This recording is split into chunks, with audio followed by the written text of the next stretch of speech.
आप इन्हें तो अच्छी तरह से पहचानते ही होंगे। ये है मालदीव्स के प्रेसिडेंट मोहम्मद मुइज्जू।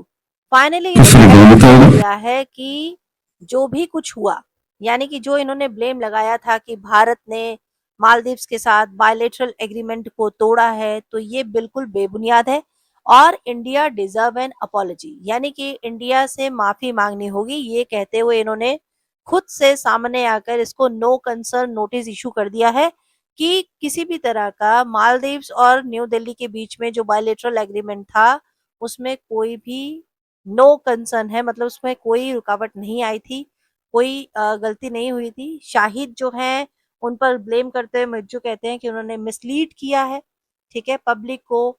और जो इस समय की सिचुएशन है मालदीव्स की, आप सब जानते ही होंगे कि मालदीव्स का क्या हुआ था। मालदीव्स में कैसे इंडिया के विरोध में नारे लगे, किस तरह से इंडिया के विरोध में वहां के मिनिस्टर्स बोलने लगे। लेकिन अब उन्होंने मांग ली है माफी, ठीक है। और उन्होंने कहा है कि बहुत सालों का जो फॉल्स क्लेम्स थे उसको कंफर्म किया कि ऐसा कोई सीरियस कंसर्न नहीं है।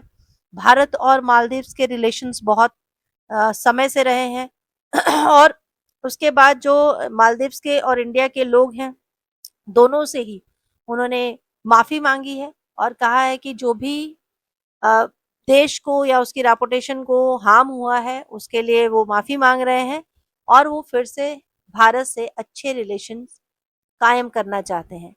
अब आप ये तो समझ गए होंगे कि जो भी सिचुएशन रही हो, आज भारत जो है, अगर कोई देश आगे बढ़कर भारत से माफी मांग रहा है तो ये बहुत बड़ी बात है और हमें इसके लिए भारत की नीतियों पर विश्वास करना होगा, भारत सरकार के नीतियों पर विश्वास करना होगा कि वो किस तरह से चल रहे हैं। ऐसा नहीं है वो शांत बैठे हैं, अंदर ही अंदर काम तो चल ही रहा होता है पॉलिटिकली। तो फाइनली ये है आज की न्यूज़।